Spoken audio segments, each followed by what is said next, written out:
Alright, yeah. I'll let it roll a little bit.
Welcome, welcome, welcome. Yes, thank you, everybody. Thank you. Yes, no, thank you so much for coming to Late Night Comfort. Hi, how's it going? No, it's good to see you. It's good to see you This too. overlay looks like shit. Yeah, it does. Yeah, it does. Hi there. My name is Wes Franks. You also know me as Brother X Wes. I am your host for this evening. The first, probably the last episode of Late Night Comfort. Who knows?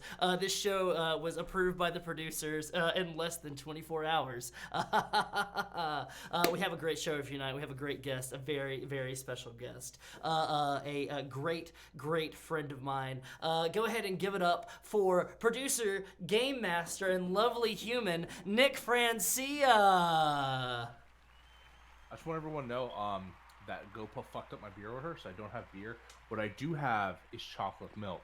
This is a special inclusion of almond milk, so it's a little bit healthier, chocolate syrup, and about 5 shots of Kahlua. Yes, yeah. We love drinking on this show. So Nick, when we start off here, I just want to let everybody know what Late Night Comfort is all about. It is a late night interview show where I'm interviewing creators, the music. I don't even fucking know people, just people. I'm just interviewing people, all right, and it's in a late night format.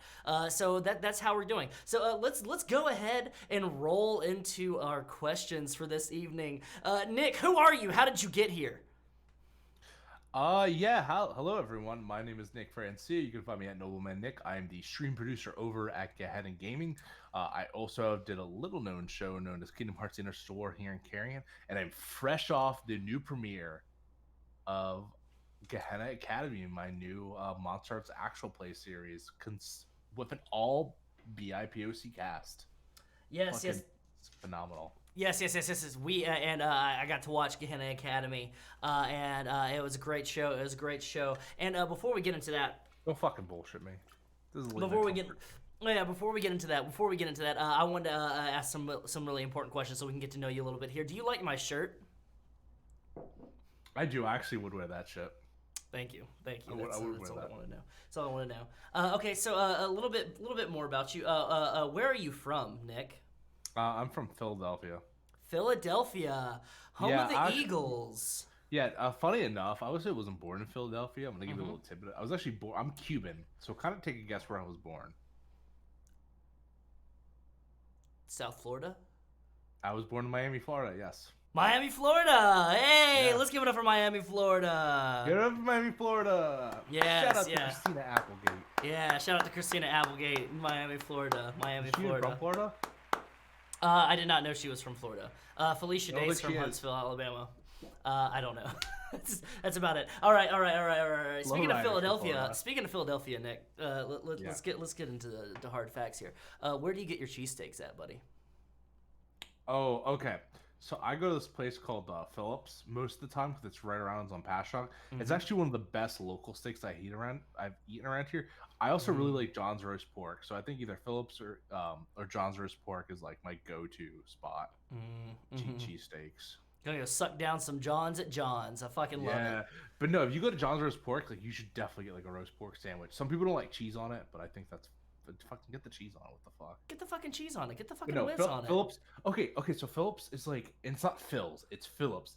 It's this little like shack that's just on the street. Like, dude's in there fucking sweating his balls off 24/7, probably adding it to the cheesesteak, but it tastes so good.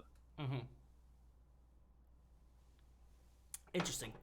All right, so let's get into some nitty-gritty questions. We're going into talking about Gehenna Academy and everything like that. But before we talk about Gehenna Academy, we want to know a little bit more about where you're from, where you came from, your whole tabletop history. Okay. So, what was your first Ttrpg system that you ever played? So funny enough, I kind of think back to it. So the first one I ever bought was Dungeons and Dragons 4th edition because I listened to what was the fucking Penny Arcades podcast, but the first system I ever played was a Mage the Awakening game. Mage the Awakening. Wow. You do not hear about Mage the Awakening quite often as being somebody's first. That's a bit bold. You're diving right into the fucking pool there. I also in high school, I did a 4-year campaign when I was I think I was telling you, I was 15 years old or 14 years old when it started. I was playing with a 40-year-old pastor, a 45-year-old woman, a like another teenager that was like 17, and then like a college kid, and we played online, and we played Marvel Phase Rip, which was like one of the most complex systems I think I've ever played. Look, Dude, look, it was wild. Internet was wild back then, man. look, I feel you on that one. The first time I played Dungeons and Dragons, I was 14 years old, and I was getting high in my buddy's basement. We were all high schoolers, though. There was no 45-year-old women there. That would have been Yeah. much better, though, probably, or worse. I don't know. Dude, I'm not even gonna front now. I didn't get high until I was like a junior or senior in college or in high school, not college. Hey, look, baby, nobody's I judging was, you here for I was getting a late high. starter. Yeah. Sorry. Look, we're only judging you for getting low, all right? Not getting high, all right? I got you. Thank you. Yeah, all right. So, tell us more about Gehenna Academy. Like, what is Gehenna Academy? We're saying Yeah, Gehenna Academy. what was your first reaction? I want to know. Like, bullshit. Did you like it? Like, straight up. Did I like it? Yeah, no, I fucking loved it. No, I was All in the right. chat talking the whole time. I was like, You the were. first thing I got called out for flirting with the cast. But like no, like from the offset, the intro video was great. It was fantastic. You were using Perfect Skin by Health.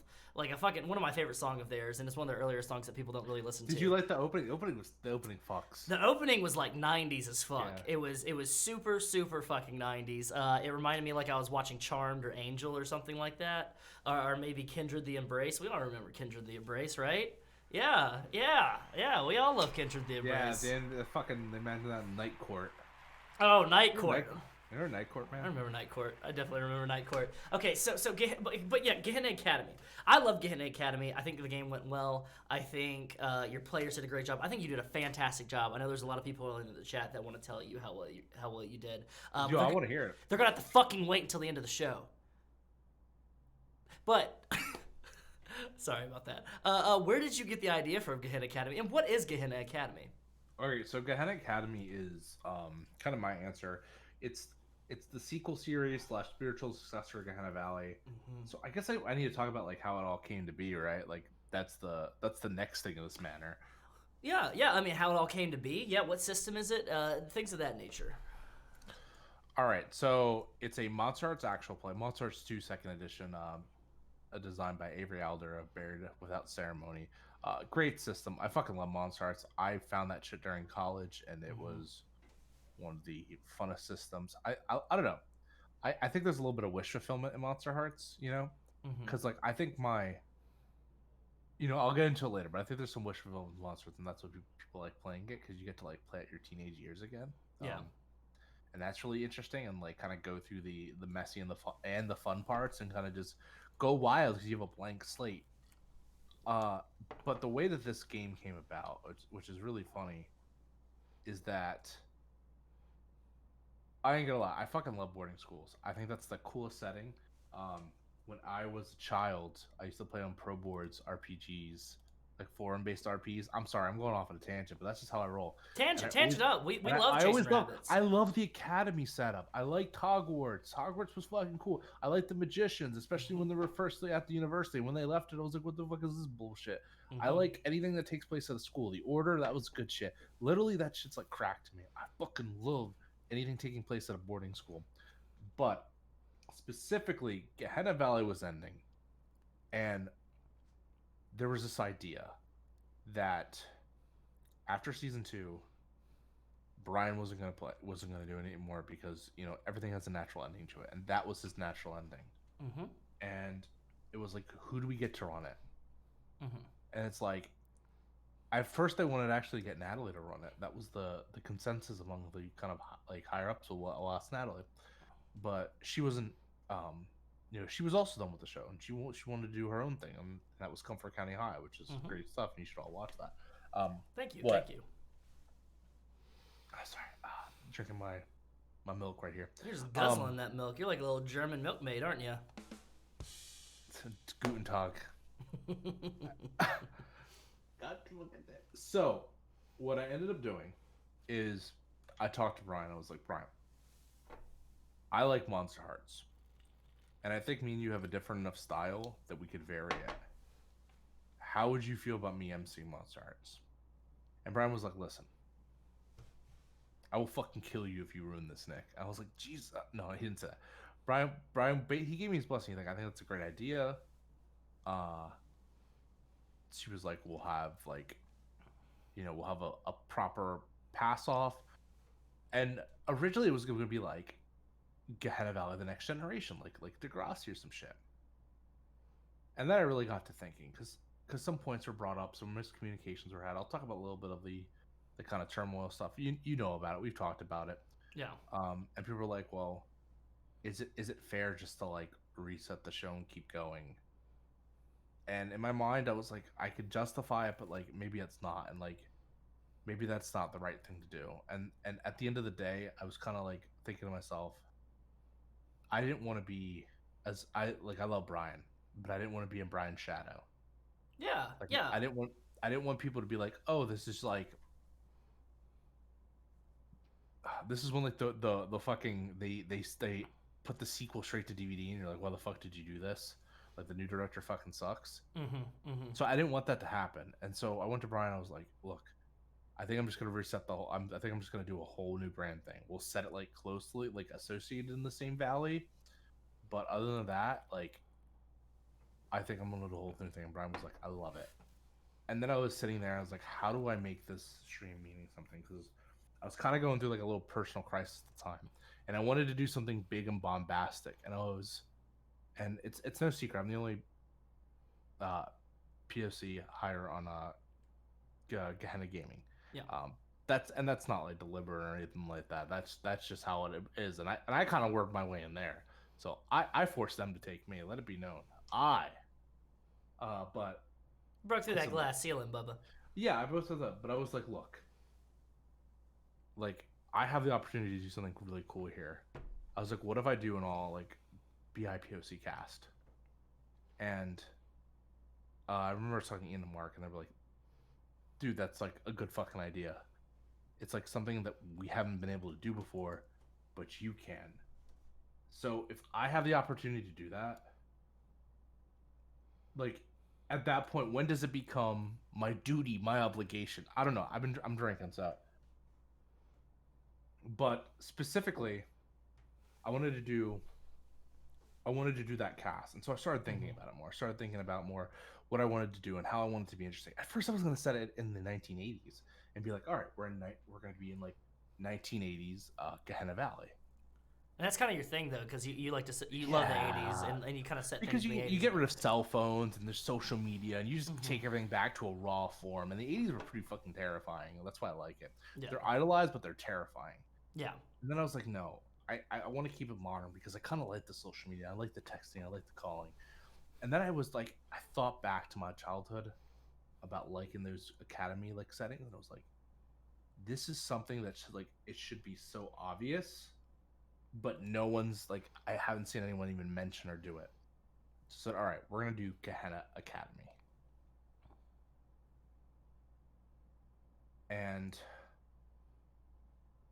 we got to planning, and it was just literally I sat on this for like the last half of Gehenna Valley, and like I fought myself back and forth. Was this the plan to do? What? Because I was unsure. Of course, I was unsure. Why wouldn't I be? Yeah. This was like Gehenna Gaming's first like show that actually ran to completion. It was the first like constant show, so it was like, what the fuck do I even do at this point? Like, you understood that you were standing on something that had brought an audience. Respected. It was yeah, but like it had its own audience. It had an established audience. It had a longevity. They ran for a year. They had multiple in jokes. It brought a whole new audience to Monster Hearts 2 by Avery. It was a big undertaking. Yeah. So yeah, it must have been like pretty like. And I'll tell you now, like, I just want to shout out Avery Alder. Or Avery Alder. I'm not sure how to pronounce it. I think it's Alder. Alder? Avery Alder. Mm-hmm. They have brought, it's a masterclass of a system.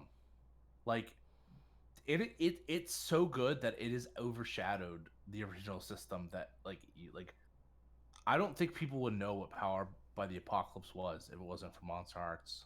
Mm-hmm.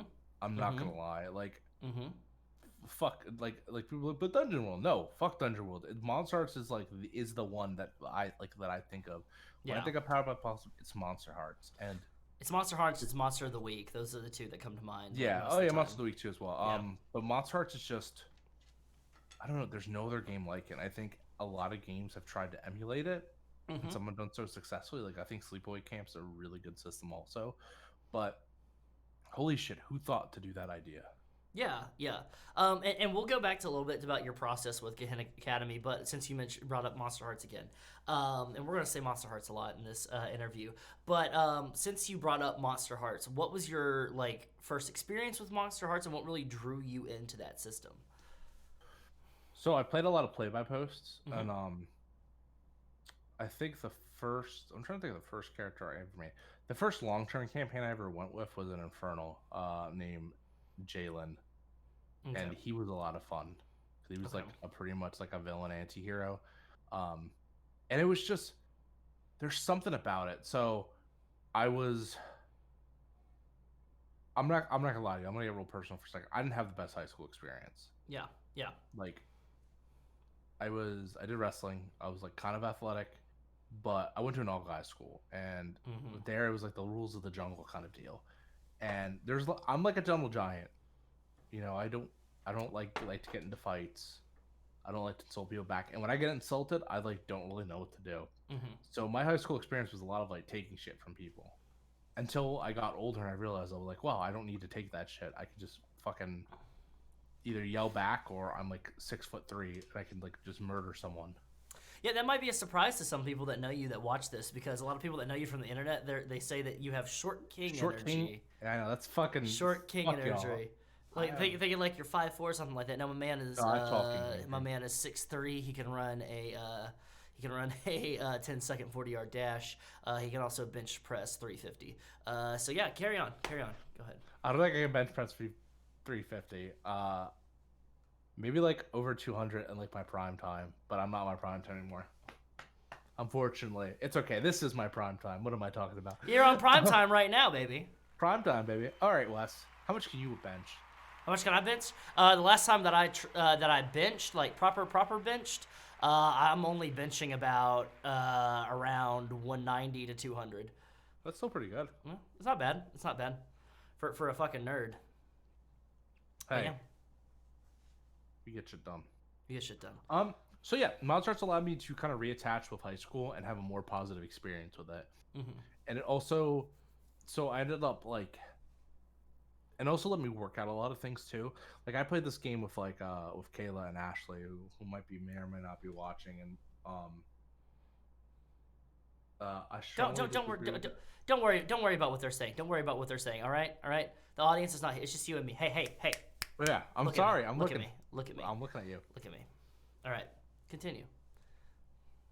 Um, and so like we played with like Kayla and Ashley, and uh, that was such a fun campaign. And I can talk about like how I like put my own themes of getting like gaslit into that, Yeah. and playing a character gaslit, and that character ended up having a happy ending. And I remember even saying, I was like, well, if this guy can have a happy ending, so can I, you know. And it's just great to, I don't know, high school is just so much fun. It's so much more idealized on TV, It in is. media. It is. People that say that high school was a better time, they peaked in high school and they live sad, sorry little lives now. But like you're saying, Monster Hearts 2. So you play a monster. You play an actual Ooh. monster in a high school or Yeah, I'm another sorry for setting. getting heavy there. I'm like, ooh. No. You're fine. You're riding off the high of the show. You're in your feels right now. But you are. So in Monster Hearts, you're a monster. You're in a high school or Yes. whatever setting. I know right now a lot of Yes. us are messing around with other settings just to see how far we can take the system itself. Trying to make through the messy lives of being a teenager or an old person in a assisted living home, or a crew on a cruise ship, Yeah. or any other things. Zookeepers at a zoo. You can literally make Monster Hearts kind of fit really anything. But you,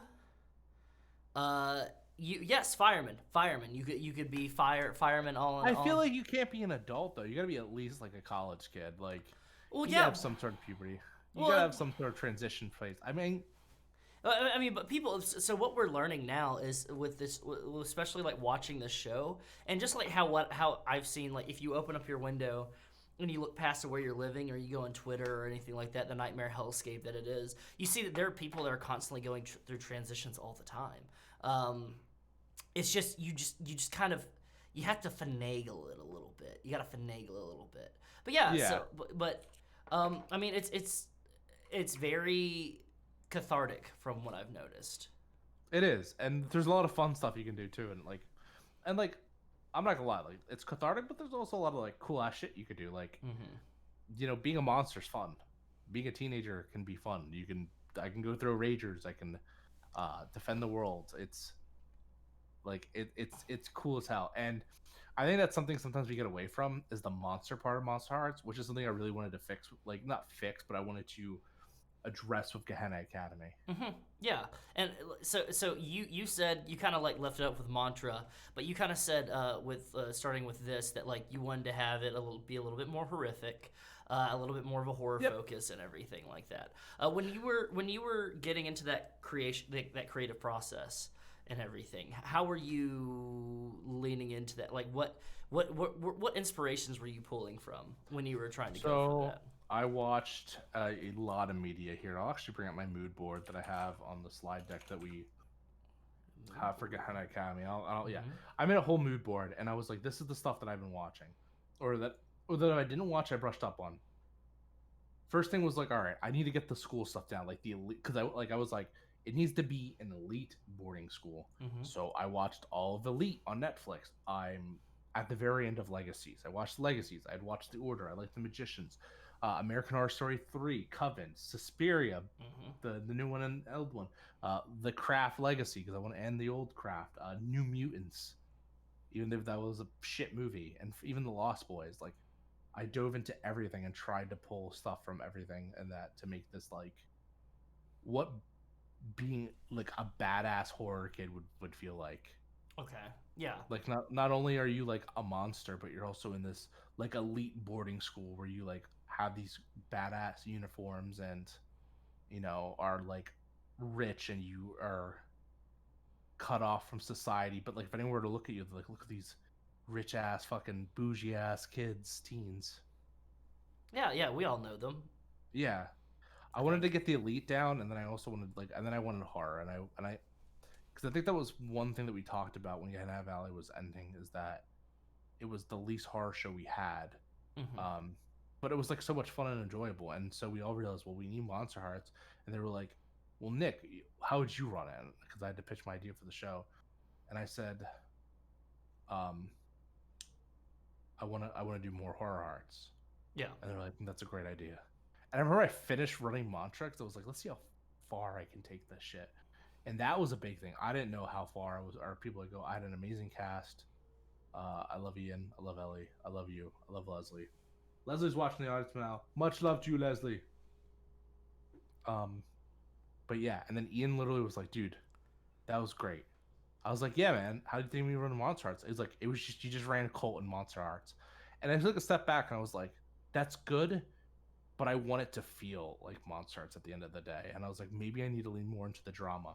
So when I was doing Gehenna Academy, it actually helped because it let me readjust. I was like, all right, I need to pull back on this and lean more into the drama of it and less on the, like, I want horror, but there's a way I can approach it differently. Yeah. Where I could feel like, okay, we're still going through their messy lives, but it's just horrific as fuck. Yeah, no, I think you're really tapped into that with the show here. Watching it tonight. Thank you. Watching it tonight, you really your cast has done well on the first episode. It's all my cast. They're amazing. I'm sorry for interrupting. I don't really mean to do that. I'm not gonna lie. I've been drinking a little bit much, so I'm sorry everyone for how I'm acting right now. But it's late night comfort, Nick. Dude, it's late night comfort. We had this. We talked about it, and like, because I know it's no secret, Wes helped me out pick out people. Like, I went to him because I trust Wes's judgment, and I wanted to see his opinions and stuff. And Wes gave me my first cast member. He was like, hey, am I allowed to talk about this? You can go for it. Okay. I didn't realize I was the one that gave you your first cast, like the you know who we're talking about, right? Like, yeah. Okay, so Wes comes to me and goes, "Hey, I have an idea for you for Khan Academy," and I was like, "All right, shoot," because I'm about to like start designing an application. He was like, "A little bit much." Oh, I don't know what that means. You just said a little bit much earlier, and they're just Okay, a repeating little it. bit much. Don't worry about what the chat's saying. Focus on me. Focus. I'm sorry. I'm kind Look at me. okay. Look at me. I'm your interviewer. All right, Hey. I'm looking at you. I'm looking at you right now. All right. So you came to me and you said, "Are you just drinking hot sauce?" What? Are you drinking hot sauce? What did I say to you? I came to you and I said something. What did I say to you? No. Are you drinking hot sauce? I'm not drinking hot sauce. I'm drinking apple juice. Martinelli's apple juice. And you're also sipping hot sauce. What's the other? No, I'm not. Yes, you are. Are you? We'll talk about this later. All right, Nick. Let's talk about my academy. Okay, you came to me and you said, Nick, and I was like, what do you need? Westifer. That's my nickname. I call Wes, which I think came from like a Tom Murr impression, like you were like something that Tom said. I think Tom Murr eventually called you at once or something like that. And I just was like, all right, I'm gonna take it up. And you said, Nick. And I said, "What's up, Wes?" And he said, "I have an idea for you from Monster Hearts." I was like, "This person put their application for Comfort County, and unfortunately, we passed on them. But I really think I think this is someone you would like." And I was like, "All right, who is it?" And you said, "It's Rena." And I was like, "Holy shit! I just worked with Rena on Kingdom Hearts Interstitial War, and she's awesome, and we had a lot of fun, and she plays a fucking badass Lasombra. So y'all better respect." And so I'm not gonna lie, I messaged Rena. I was fully expecting a no. I was like, "Hey, we got the series, we got the shit. Holy shit! Shout out, my girlfriend just finished her final semester in college. I'm down. I'm sorry. I'm just gonna clap for that. All right, live on stream. All right, getting back to it. Bobby. But getting back to it. So I sent a message to Rena, and Rena was like, "Holy shit, yeah, I'd love to be a part of it." And I was like, "What? I didn't expect to get this far. What do I do?" And so I was like, "Let me get." She's like, "Oh, who's the rest of the cast?" And I was like, I don't have the rest of the cast yet. I was thinking to myself, I was like, "Oh, we're recruiting them." So I put out the applications, and I was like, "Hey, we need to do all BIPOC. That's what I want to do." And then like at that point when I got Rena, that's when everything seemed like a reality. That's when like I was like, I can fucking do this, and I can do this well. And so you were there. I fucking threw myself in. We got about 20 applications, and we sat there, me and you. And like I was like, "Here's my round picks," and you were like, "Here's my round picks." And we combined those and we combed through them. And I really feel like we found the best of the best. I'm super happy. Like sometimes you worry about like when you meet random people how they're gonna be like and how they're gonna respond or they're gonna be cool, but they were so cool. They are cool as shit. They're literally blowing up my phone every day with like 30 plus notifications, getting into character before this all started. So it was nice to see a game that everyone was passionate about coming through, and they really brought their A game tonight. Yeah, and I think they bring their A game for the next 9 episodes. Well, I said it too because when we went through and everything like that, I said it too in the chat and everything like that. And I said it too when you were showcasing all the pictures and everything like that they were so attractive. Everybody was so attractive, man. Oh boy, that was not what I was thinking about, but yeah, it's important. I mean, you're doing Monster Hearts, which is like a teen supernatural romance drama, and what's the main thing that they do? they're all cuties. Yeah. They're also talented though. They are. Are you calling me a cutie as well? You're part of the cast, aren't you? Yeah. Okay, so there you go. Thank you, Wes. I just want to hear you call me a cutie. That's all. That's really all this boiled down to. Yeah. The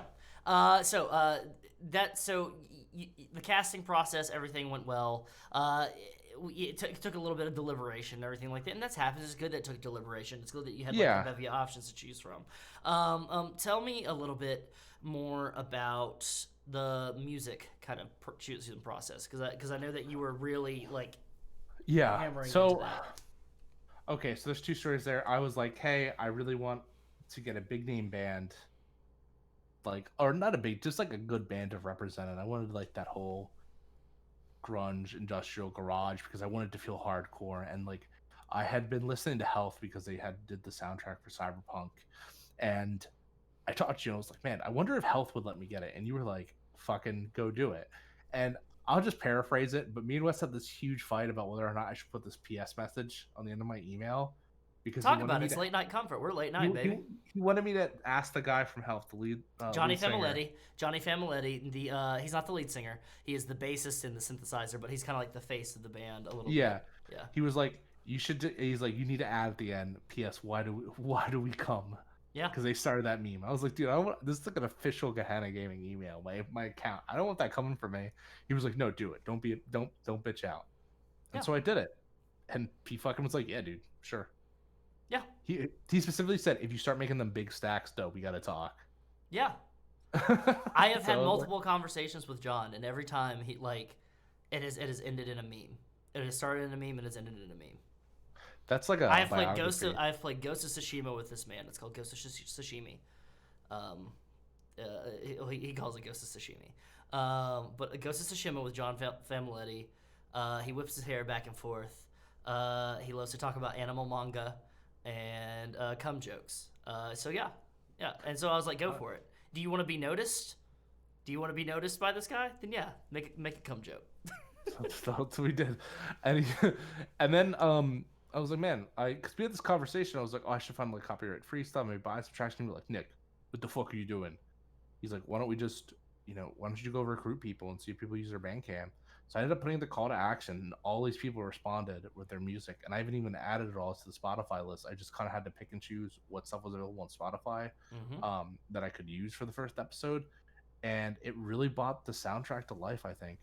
You know, and of course we had my main man, Derek, the phasing octopus. Uh, good dude, great dude, awesome on Lancer, awesome crack the sky. Uh, really fun talking to him. So yeah, can we talk about really quick? Did you notice the song that played at the end? Because I felt like you would appreciate that, the like acoustic guitar song with like the singing. Yeah, it's by Sarah Nine, I think. Yeah, Yeah, by Sarah Nine. yeah, yeah. That was Um, that's pretty damn good. yeah, both of their songs were on there. It was, I know it's like that. That's the way to end this episode. And like, Mm-hmm. there was a bit of like orchestral. There was a little bit of industrial. There was a bit of hip hop. There's a bit of just like acoustics and folk. There's a bit of like EDM. I think it's great that we had this a variety across all spectrums. Sick. All right, next question. Well, you've got production and everything like that figured out. So the next part is to think of one of the most important things. Do you believe that artificial intelligence will be the beginning or the end of human civilization? So I'm really much for advancement and like a transhumanism. So I think it'd be the beginning. I think it could simultaneously both. I think it'll be the death of our old self, but it'll be beginning of our new self. So yeah, I'm all for it, dude. I've been reading about the chips. Like I remember watching a video on Vice where they stuck like this huge ass block underneath this dude's skin to monitor his BMI. I was like, I Mm-hmm. cannot wait. The minute I can get custom cybernetic eyes, so I don't need to wear glasses anymore, I'll do it. I guess I could get Sign me laser eye up. surgery, Sign me but up. wouldn't it be cooler to have custom cybernetic eyes instead? Yeah. You get cybernetic lungs, so you can smoke all the cigarettes that you want to, and you just have to change out a That's okay. filter. There Yeah, you that's go. okay. I don't know. So like, I was thinking like you could breathe underwater, or like not. You could like breathe underwater, or like Well, yeah, swim that, fast. that too, but I'm trying to look cool and atmospheric in a neon tinged alley, you know? Okay, great. Excellent, excellent answer. Excellent answer. The great stuff here. Okay, so, um, what's your least favorite part of preparing for a campaign or a show like this?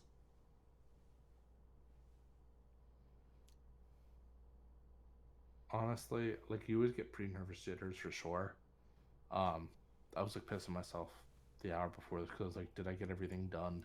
Mm-hmm. Like overlays and stuff are easy. Like people think the story stuff comes naturally. It doesn't. Like overlays are easy, ads are easy. Mm-hmm. These are easy because you can just conceptualize them and you keep working on them. But the story you have to keep going back to and planning out the framework and being like, all right, this is the scenes that are going to happen. Like they never, you always have this preview of how it's going to go down their head, and it never goes down the Mm-mm. way you think it is. Sometimes it's much longer certain scenes. Sometimes it's much shorter and they go through, and other times it's like completely like bonkers.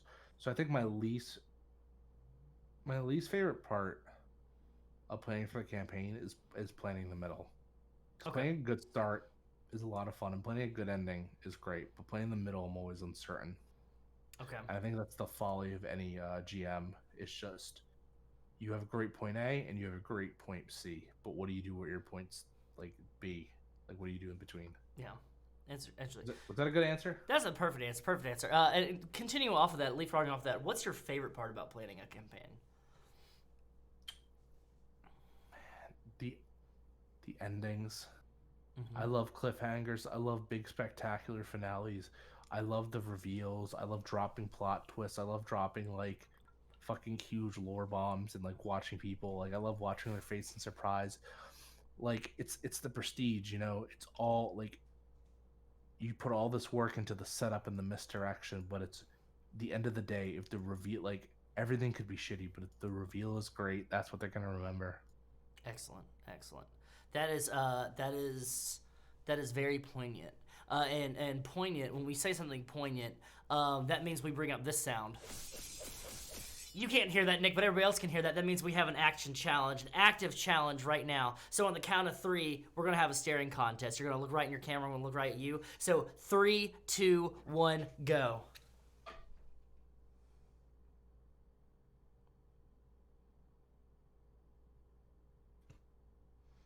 Ah! Too much dust up here. Yes. Yo, I'm gonna break out some food real quick. Give me a second. Yeah, you want to get some food? Okay, we'll go ahead and we'll talk about. No, it's literally right. Oh, it's here. literally right there. Oh, well, yeah, of course. Bring out your food. I'll go ahead. Fucked up my order. Oh yeah, they fucked up. Oh, GoPuff did. So I ordered chips and drinks, and all I got were chips. No drinks, just chips. Oh, I thought for a second they gave me the wrong fucking Doritos. I was about to be fucking pissed. Like, Jesus Christ, can you fucking succeed in one goddamn order? I asked for 2 things. I asked for a packet of hard Arnold Almer. Yeah. There you go. Right, I love the Foley work. For all our sound design engineers out there, free Foley work out here of like getting that. No, go ahead and crunch in the mic there a little bit. Okay. There you go. Yeah. Oh, you want me to make my mukbang? Yeah. What kind of Doritos? Remember when I was eating the wings? Oh, these are spicy. These are spicy nacho. Oh, and they talk really low like this. We're gonna eat the spicy nacho today. Oh. That was soul rending. Speaking of cute beanies, Nick, what is your favorite hat? You're cute. You're cute. Don't flirt with me. This is an interview show. You want to get dinner at those? Sure, we can do that. What's your favorite hat, Nick? Shut up and kiss me. Okay. Okay, I'm joking. Do I need to talk to the producers here or something like that? Where's this guy come from? All right. My favorite hat, probably this one I'm wearing. I wear this a lot. I like the coloring on it. I like the pattern. I used to have this really cool this other beanie. I lost it though. It's like a turquoise teal beanie. I loved it. My ex gave it to me. It was the first beanie I ever had. So I have like sentimental value to like the beanie because it was the first thing I ever put on. I was like, oh, this looks great. Yeah. And that beanie was kind of cool. And then I had a Ash Ketchum hat, like from the fucking Pokemon hat he wears from Ruby and Sapphire, specifically that one I used to wear a lot. Okay. Like back in the day in college when I was a big fucking nerd. Mm-hmm. I still am, but that was pretty cool. I like that hat, Joe. Hey, sick. Okay, excellent question. All right, next question that correlates really well with Gehenna Academy here. Do you believe that witches are the new vampires? Like it's a new thing that's gonna get highlighted? Yeah. I don't know. I feel like that was.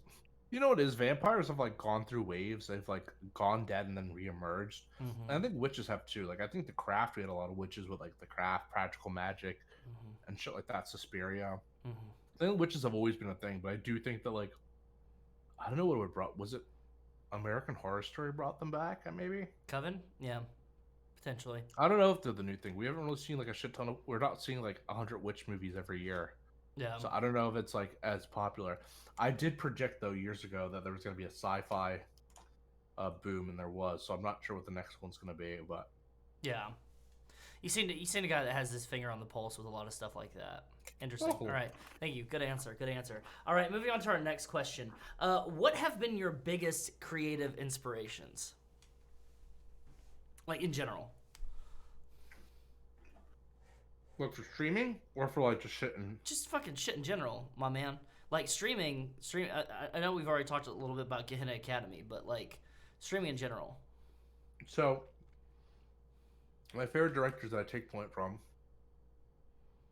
I love Ridley Scott, even though he's racist as shit. But whatever, he made Alien, so I really like. I mean, I guess that outweighs it. But we've all seen the fucking well, I don't think all of us have, but we've all seen the fucking Exodus Gods and Kings. Exodus Gods and Kings movie that he made. Yeah. And he does a really fucked up shit. I don't know if I'll ever watch a Ridley Scott movie again, like the new one, but I'll watch Alien. Like he already made that. He already got the royalties from that. And that movie's fucking. That's a perfect movie. Yeah, Alien. I really like. What's his name? Oh my God, James Cameron. I mean, Avatar. As much as people make fun of that movie like got me so hyped as a kid that I was like depressed after watching it because I wanted to be in Pandora. Yeah. And that movie is the reason like I think I got into like special effects and shit like that is because I like love that shit. And then I really like Gaspar Noé. I like his films. I like his effects. I like his all in your face. I think my favorite director that I'll literally worship any movie this man's breathes on is Alex Garland. I like Alex Garland as well. I'm a big fan of Sunshine, even though people give that movie shit. I love Sunshine. I love the Danny Boyle movie. It's Cillian Murphy. How are you gonna fucking hate it? Like, well, yeah, and like, and Alex Garland, like, do you like heady sci-fi, like in cinema? Because Alex Garland modernized heady sci-fi in cinema. Like he wrote The Beach. He wrote Sunshine. He wrote and directed Ex Machina. He wrote and directed Annihilation. He wrote fucking. No, okay, can I rant about Annihilation? If you want to rant about Annihilation, you better watch it though, all right? Because I get sponsored by Annihilation, specifically Natalie Portman. No, I love Annihilation. I fucking love the movie. I hated that no one saw it. I hated that people said, "Oh, this needs to. We're gonna put this on Netflix, and everywhere else outside the U.S. because people are not smart enough to get this movie." I hate that when it was released in America, no one decided to go see it. Like, that movie... Okay, not only is that movie just great, that movie also has an all, like, female lead cast. Or woman lead cast. I hate saying the word female. Fuck, that's a weird fucking word. All woman lead cast. And they're amazing. And it's not, like... And it's a good movie. Like, it's a movie you can be proud of. Like it's a great fucking movie, and the fact that no one went out to support it, but like, fucking. Actually, I'm not even gonna talk shit about Ghostbusters. I actually kind of like Ghostbusters. I think it has its place. It's a decent movie. It was just marketed bad. It's just marketed bad, yeah. And I feel like everyone wants to see that regardless, but no one wants to see Annihilation. When Annihilation should have been the movie to back. Annihilation. I love that movie series. I love Jeff Vandermeer, and I love that movie. It's a great cast. The visuals are phenomenal about it. I got a story about Annihilation. Not to make anything about me, but I love making things about me. Yeah. My mom, when she dropped me off at a school and I never saw her again, she said, "You like to take the center stage and spotlight. You like to make things about you, and you got that from your father." But the thing that I love about Annihilation. Wait, is that a true thing? What is what a true thing? Is that a true story you just told me? The story that I'm about to tell you about Annihilation, yes. So No, the story about the center stage shit. We'll talk about it later. We'll cover it later. But Annihilation. So when I was at the beach with a bunch of friends, you know what you do at the beach. You drink the whole time. You get sun poisoning. You get alcohol poisoning. All that things of that nature. But we were winding. Off, yeah. Well, yeah, we're winding down for the night and everything, and we're winding down. We're in the living room, and the group of friends that I went with, we like to watch movies every night, and we all got to bring a bunch of movies that we wanted to watch. So at any point, somebody would have something, because we didn't really have Wi-Fi at this house. I'm stopping you right now. If this movie ends with you getting head during Annihilation, I'm fucking out of here. No, it's not that. It's not that at all. It was my night. So the night before, I played Upgrade, which is the best Venom movie you can ever watch that's been written. But I love Upgrade. And everybody was so impressed with me and my movie choices because I am a cultural man. I'm a Renaissance man. I'm a modern day Renaissance man. They were like, "Why don't you pick the movie tonight?" So I was like, "Okay, I got a great one that I brought." So I grabbed my my Blu-ray DVD combo copy of Annihilation. I popped it open. I put it on there, and I said, "We're not going to watch it with commentary because some of y'all haven't seen this movie." So I turn on the movie, people are just kind of like staring at the screen, kind of mesmerized by it. I pass out within 30 minutes of the movie. I pass out because I've seen it 16 times and I'm drunk. So I pass the fuck out. I wake up the next morning and everybody's mad at me because I made them watch a fucking mindfuck, trippy, like, what the fuck just happened movie, and I just clocked out during it and left them with it. It'd been really funny if you said, like, I passed out when I woke up, everyone was just plants. Okay. The bubble just happened. Could you imagine? That happened to my buddy Rodney, and we never talked to him again. So next question. What is your favorite skin from Monster Hearts? So you have a bunch of skins on the show. You've got the Fae, which I think every Monster Hearts game that I've seen has a Fae in one shape or another. At one point, not every, but a majority of them. A Fae, a Queen, a Worm, which I had not heard of that one before your show, and I looked it up and I found it as it's one of those third-party skins that are amazing, written well. A Neighbor and a Ghost. So out of all of those, not even out of all of those, but all the ones that are made that exist that you've played through or not, which is your favorite skin to play or just to embody or to run? So, to play, okay, my favorite skin in general is the Mortal. I don't think I'd ever play the Mortal, but I think you need that skin like every game or some variant of that skin. My favorite skin of third party is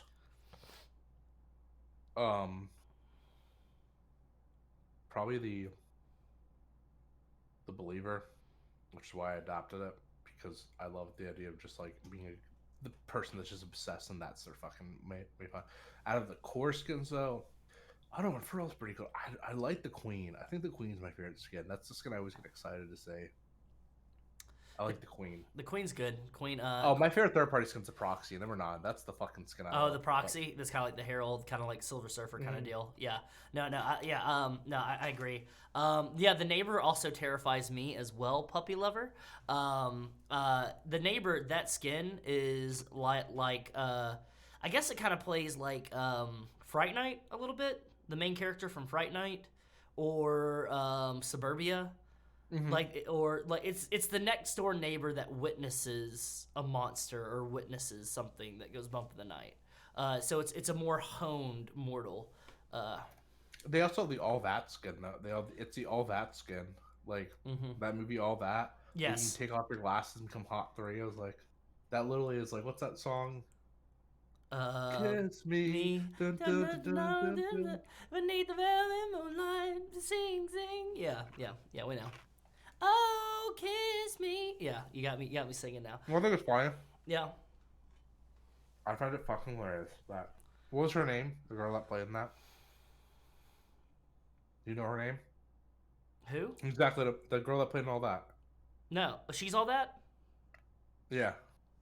No, I don't know her name. Exactly, and it was what, Freddie Prinze Jr. Freddie Prinze Jr. Paul Walker's in that movie. He's like the asshole, yeah. Yeah, Paul Walker plays the asshole, yeah. So Freddie Prinze Jr. and that girl, after the '90s ended, didn't have a career. The movie that made fun of that was like the parody of the low tier movie at the time, was Not Another Teen Movie. Not Another Teen Movie. Which was Chris Evans and Jamie Lee Presley. Jamie Lee Presley went on in the 2000s to do My Name is Earl and started a bunch of other shit. And Chris Evans obviously became a mega superstar. Chris Evans was in The Losers and Push. Yeah, just those movies. And Too Cool. Too Cool, yes. Where cool. he has a choice between I forget who and Aubrey Plaza, and he doesn't pick Aubrey Plaza. Doesn't pick Aubrey Plaza. What a fucking goof. All right. Next important question. Now this does come from, and some of the questions here have come from some of this group. But this question ask about the Clinton administration. This question, we're getting to the hard-hitting questions later. But this question comes from one Brian LeBurge from the Comfort Club, which is our Patreon. Now, if you find links all over the place and you want to ask multiple questions on Late Night Comfort or other goodies that come with the different tiers, then you can go ahead and give money to the Patreon. You can join the Patreon there, you can just ask questions. That's literally it. No, just kidding. At certain tiers, you can play monthly games with me. We're doing a catch up right now, but no mustard. But yeah, this comes from Brian LeBurge, and she asks if She-Hulk and Colossus got in a fight in the Milwaukee suburbs, who should win? No. I beat my Doritos. Stopping. Thank you for the Foley work. The sound design engineers there, you have a brag crinkling for the Foley work. If this was any other person on the stream, I would fucking murder them. Actually, you told me to drink on stream to get drunk, so. Okay, She-Hulk. She-Hulk, dude. What the fuck are you gonna say? Fucking She-Hulk. Okay, why? Because not only is she fucking strong as shit, but she's also a lawyer. So she's smarter than Colossus. You saying just because Colossus isn't a lawyer that he's not as smart as She-Hulk? Yeah, I don't think he is. He's from fucking Russia, dude. He's a champion level chess player. Couldn't even land a man on the moon. Still Watch the product. Watch the product. Couldn't land a man on this moon. Not only can he turn his body metallic, but he has an fucking genius level intellect. He fell for Gina Carano. How smart can it be? Growth. Okay, yeah, you're right. Yeah. Next question. Okay, yeah, it's She-Hulk in the Milwaukee suburbs. I don't think Brian's gonna be okay with that answer, but that's fine. All right, next question. What things do you want to come from Gehenna Academy in the future?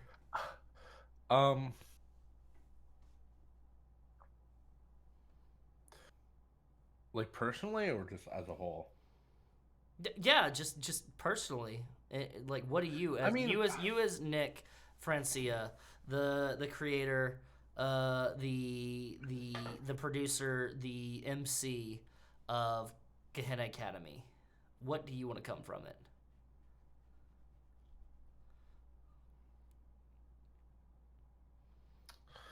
So, I think I go into every stream with this. Mm-hmm. Every stream to make the next stream bigger and better. And like, at the end of the day, I'm a designer at heart. But actually, no. At the end of the day, I'm a fucking director at heart. Mm-hmm. I went to school and studied digital video and audio. That's how I know how to do all this video stuff. I fucking pitched an SCP movie, and I got to film that for my capstone. And that to me was like one of the greatest experiences of my life. So every time I do a show, I want to create something amazing that's going to be lasting a legacy. Mm-hmm. And so yeah, there's a little bit of me at the end of the day that wants to get famous. I like. So someone told me. So a good friend told me that they're like, if you're trying to make a great living out of TTRPG, the TTRPG industry is not that. And I don't like that. I don't want that to stand. Mm-hmm. So I want a legacy. I want to be known as one of the greats. I want to be the person that like you see my name on something and you go running to it. But I also want people. I guess I just don't want the face of TTRPG when you think, or like your go-to streamers. I don't want it to be 5 white dudes. Yeah. I just don't. I hated seeing that. And when someone pointed out to me, I'm like, it's literally everywhere. And I feel like, all right, so there's already like this weird, like when I was young growing up, there was always like this weird like popularity thing where it's like, oh, you are a nerd if you like TTRPGs. But now there's even a big thing where like I remember it's like my family's like people don't get it. It's like, well, you're not white, you can't, that's like a thing like only white people do. Yeah. And I fucking hated that, and I wanted, and I know that like it's the whole minority thing, minority is majority, but I guess I just wanted to use my position to do something good that I thought was worthy. So if my stream helps anyone, if my stream shows people that that we're just as good and we can do just as well, and if not better, or if people can look at the stream and feel happy that they watched something fun and amazing, that's what really matters at the end of the day, I guess. No one could have watched the stream, and as long as my players had fun, I still would have probably been okay with it. And I kind of do it for like my own sense, because as much as I hate setting up for streams, I don't think I ever feel as much alive as I do when I'm streaming. Mm-hmm. Or when someone says you ran a great game. When I hear that, that is like the biggest shot of dopamine to me. So maybe that's like a bad answer to have, but I came here for keeps. I came here to be the best showrunner I could be. And when I stream something, I want it to be a success. Oh yeah. Yeah. Anything else? Also, I think I need to play more normal games. I've just been streaming all my games lately, and I know that's not like healthy to have. Yeah, I've recently been playing in more like just like games of just between people and just like not on camera and everything like that. And the vibe's different. And it's a lot more relaxing, and then it helps remind you that it is at the end of the day a like a game. Like as much as you and I and a bunch of other people want to make this a business and make a living off of this, we also have to remember that it's something that we're passionate about, and it is a game at the end of the day, and it Yeah. needs to be fun and it needs to be I have a, enjoyable, and you can't I keep have a, breaking your back mhm. over it. I have a question for you, Wes. Why do you think me and you are such good friends? Um, well, during VHC the first year, we both got pretty drunk, and we got in a video chat, and we both. You muted? No, no, no. We I'm didn't have just to kill kidding. each I'm other just our kidding. I'm assholes. just Like kidding. a, I'm just kidding. No, but no, but what yo, I don't know. We both have a similar work ethic. We both passionate. We both puppy lover. I saw your question. We're getting to it. All right, Chica. I'm trying to have a moment with my lover here. sorry, Bobby. I'm kidding. So sorry. I'm sorry, Bobby. I'm sorry, Bobby. I'm sorry, puppy lover. Um, but I've drank a whole lot of fucking hot sauce and I'm spicy right now. But no. We both have similar work ethic. We're both passionate. We're both over 6 foot tall. Um, Wait, no, Casey, don't leave. We were gonna have you on. This is bullshit. I know we'll have to have Casey on next time. Wait, I But want to actually, talk to before Casey, Casey. goes, Casey, Nick, before I answer No, this, we're gonna answer. We're gonna answer. Wait, before I answer this question, Nick, why are you scared to directly talk to Casey? because I'm a middle schooler and I have a schoolboy crush. That's why. No, I don't know because I asked because I didn't know her the first time because I asked you to recruit her for interstitial. And you said Casey said she was down, but I had never talked to Casey at that point, so I didn't want to just message her out of the blue because I think that's fucking weird. That I would have felt weird doing that. So I asked you to make an introduction, and you gave me a bunch of fucking shit for it. That's what it was. Also, I think Casey's pretty cool, and probably that first answer too. But whatever. You could decide which answer you like better. I love you, Casey. Don't worry. Anything else? It's because I'm afraid of attachment. Makes sense. All right. All Yeah, right. but no. I think we both have similar work ethic. We're both passionate. We both are into similar things. Dude, Casey, you at least could have called me cute or something, chat. What the fuck is this shit? All right. Okay, I'll take the Look, yeah. Come on. Stop looking at the chat now. Hey. Look at me. Look at me. All right. Okay. I'm sobering up. Let's go. But I think and we're both over 6 foot tall. I don't know. We're both attractive young men, and we've got a lot of things prepared for us. You gasped me up. No, but I think we just. I don't know. I feel like when I look at you, Mhm. I feel like I see someone as hungry as I am, Mhm. and you don't get that a lot. You look at people and you go, they're in it, but they're not all the way in it. They're in it for a little bit, but Mhm. my whole thing is like when I see the pie, I want to take the whole damn thing. I want to take the whole damn thing. Cause you hungry, baby. You hungry. And if there's anything that's written above the locker room of the Philadelphia Eagles, it says a hungry dog runs fast. A hungry dog runs fast. You know what it says above the East Plano high school football locker room door? What? Clear eyes, full hearts, can't lose. All right, next question. This comes from the chat. If you run Run, what would the setting be like? It would be. Oh, there's so much way you can do it because like you're supposed to have like powers and shit, right? Yeah. So you're like a group of genetically altered, experimented people that have just escaped from a facility or from an armored convoy or something, and you're trying to get away from a government agency that's been testing on you, and you all have powers. I like the idea of like escaping. Like if you want to keep them in the city, doing like a city that's like sinking, or like maybe it's a space colony, it's blowing the fuck up. But I also just think of Mad Max Fury Road style shit. Like I think that's cool too. So post-apocalyptic, or in a space station that's blowing up, or a city that's Yeah, sinking. like there's some big environmental like danger environments that's happening. Excellent, excellent. All right, Nick, why is Thad your favorite werewolf? I don't have Dorito fingers right now. Okay. Definitely not like that. Thank you, Casey. Why is that my favorite werewolf? He's not my favorite werewolf. That's my answer. He's not. Damn. Hard-hitting questions. So you're saying yes. I'm just gonna quote the newsroom. It's false. Yep. So you're saying Yeah. yes, it is false. Okay. So are there any other questions from the chat here? Because we have one more segment, and then I'm gonna let Nick go tug his rug, and go get some Betty Bye with his. No. What? Yeah. Okay. Well, yeah. Let's get some callers in. I'll get some callers in. So go ahead. If you have any questions, go ahead and pop them in the chat real quick. While we're doing that, I want to thank to the lovely producers for letting me do this show. I have locked them out of the studio. They are banging on the door right now.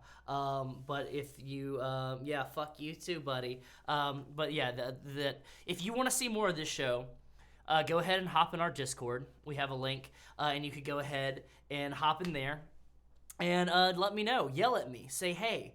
I want to see Wait, I'm more gonna of this answer show. the questions you didn't fucking ask. Oh no, fucking no! I'm about to ask these questions, motherfucker. I'm giving them time. I'm padding for time while they ask their questions. All right. Whose show is this? Is this Late Night Comfort or is this Late Night Box of Franzia? Okay. Yeah, that's what I thought. All right, but hop in the Discord or go ahead and follow Nicholas on Twitter or follow me on Twitter at NoblemanNick at BrotherXWes. If we get 1,000 followers on Twitter, then we will do a fucking Made the RPG stream. Somebody will run Made the RPG for us. We'll have a Dom, and we'll be the little subs of the Dom to run Made the RPG. Oh, I know a for Dom us. in real life. They're an amazing person. Shout out to Dom Laster. I love you. Shout out to Dom Laster. I'm all gonna right. see her soon too. I'm gonna see her in June. Me and Bob are gonna see her. It's gonna be good shit. All right, so here's some more questions from the cast. If you could run any one shot right now, while you're like this, while you're teetering on the edge of sobriety, or drunkenness, what game would it be? Any game. Or if you could play in one. So give me one that you could run and one that you could play. If I can run any game, Glitch. No. If I would pick two answers: Glitch, and Black Tokyo. Glitch and Black Tokyo to run. To run. Okay. If I could run, if I could play in the game. Yeah.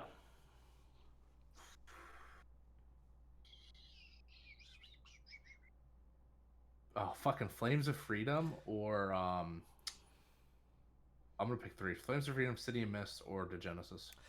Flames of Freedom, City of Mist, or Degenesis. Well, Flames of Freedom, that comes out soon. That's using the Grim and Perilous system, the Zweihander system. Yeah, I really want that game. I can't wait for that game. And then I have not heard of the last one, Degenesis, but I have heard of Cities of Mist. I would love to have you on this charity tabletop stream that I'm getting ready to prepare at a later date. There'll be more details on that later. But I'm trying to get a stellar cast together for this to play in City of Mist. And it's just a one-shot. Yeah. Sick. All right, next question. What is your favorite splat in the world of Darkness? Or Chronicles of Darkness, it can be either. I really was super into Deviant. I think Deviant's really cool. I haven't played enough of it though. I like Mage. Fuck, I love Mortal though.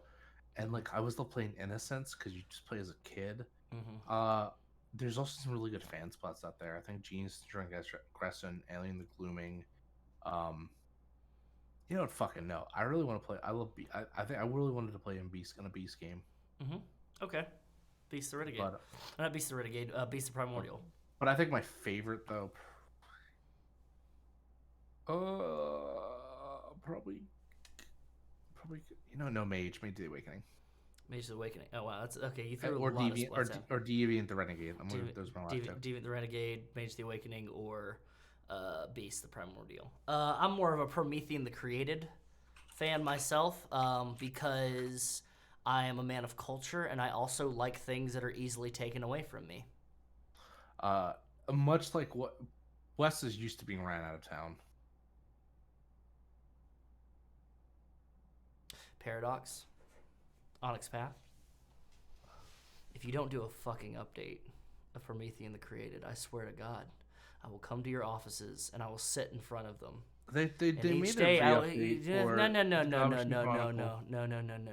What are you talking about? Why are you booing me? I'm right. I want an update. I want an update. I want it to be better.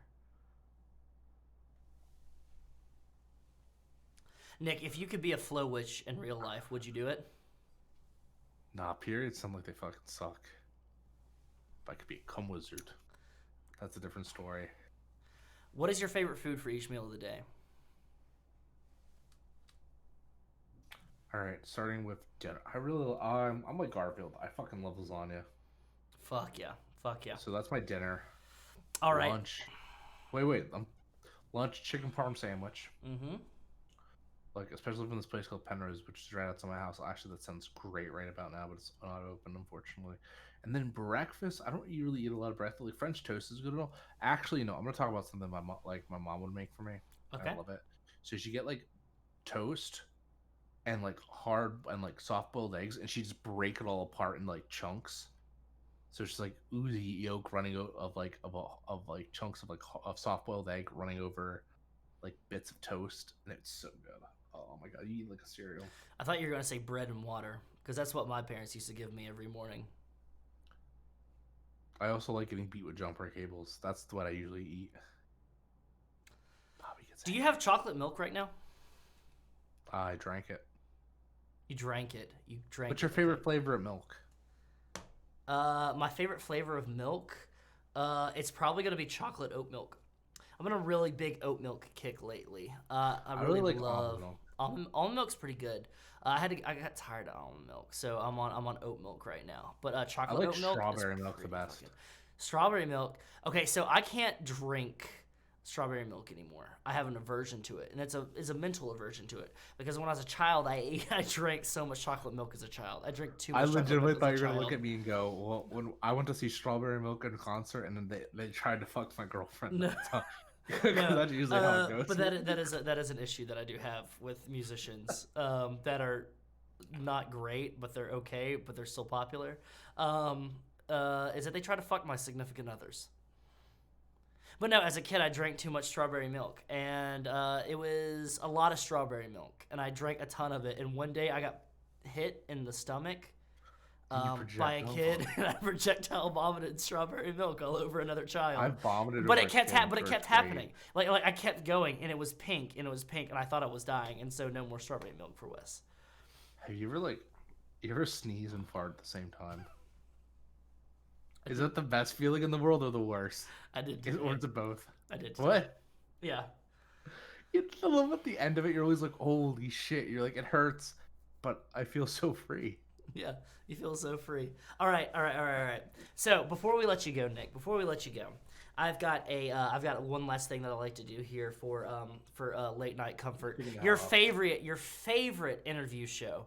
This is probably the first and the last episode. Unless you want to see more of it, then let me know. Hit up that Patreon. Help produce this stream. If you want to see more of it, then go ahead and give us a follow here on Twitch. Go ahead and give us a follow on Twitter, Instagram, YouTube. All that stuff is right below me. Go ahead and give Nick a follow as well. We also have ways that you can send us money. You can buy merch from us, all these other things. If you like the show, you can go ahead and help produce it yourself. Nick, so we have a rapid fire round. Rapid fire round is where we are going to ask you a system of questions, a series of questions. You have to answer them, okay? I'm going to time you, okay? Depending on how fast you answer these questions, if we have future guests on this show, I'm going to compare your time, all right? And we're going to find out at the end of the season of this show, whoever has the fastest time, then I will personally buy them dinner, and we will have dinner over a Zoom call or however. So are you ready for this, Nick? Yes. Nick, you ready? Mm-hmm. Okay. Great. I've got my stopwatch ready. We are hitting a rapid fire round now. What social stigma does society need to get over? Sex workers. Favorite color? Orange and purple. What was the last photo that you took? Today when I tried to take a photo of my Gun Academy outfit. Do you love me? Yes. What's the most expensive thing that you've ever broken? My friend's computer. I spilled cider over it. What's your favorite soda? Cherry Coke. Cherry Coke. What's your favorite song right now? Oh, fuck.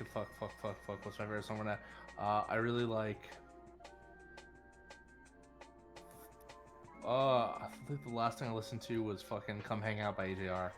All right. While Taylor Swift was giving her acceptance speech for Best Female Video for You Belong With Me, Kanye West came on stage, took the microphone from her, and said, "Yo, Taylor, I'm really happy for you. I'm going to let you finish, but Beyonce had one of the best music videos of all time. One of the best videos of all time at the 2009 VMAs. West was referring to the music video for Single Ladies Put a Ring on It. As the audience booed, West flipped off the crowd, handed the microphone back to Swift, and walked off stage. If you could, would you go back in time and change that event, and if yes, how?" No, because Kanye West is a legend and an icon, and he knew what he was doing. Boom! That was a minute and 15 seconds. If there's anything you want to add to that. Also, Taylor Swift's a snake. Woo! Okay, excellent. A minute and 15 seconds on that rapid fire round. Thank you so much, Nick. Thank you for your time. I know you were a bitch when you walked in. Thank you for everything that you've given us, your answers and everything like that. Before we go away, I would love to have you plug what you're working on right now. Tell us more about Gehenna Academy, where we can find that, and where we can find you. You can find me at Nobleman Nick. You can find me on Gehenna Academy. Wednesday on Cypress and Steel. A lot of other stuff stream producing going on at Gehenna Gaming as well. Saturday from Midnight World with James Davey. Gonna be amazing sauce and shit like that.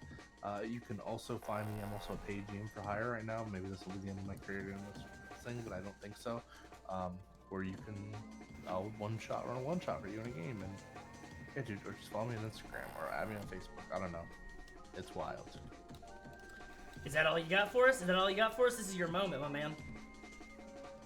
I want to say I love you, Wes. I love you too, buddy. And I guess I just wanted to talk to you today. I'm glad I got to talk to you. And I'm really happy that people liked Gehenna Academy. And yeah, I'm happy we're friends. And I had a really rough day today. I'm not gonna lie, but watching everyone go crazy and sitting over 40 average viewers, it was all worth it at the end of the day.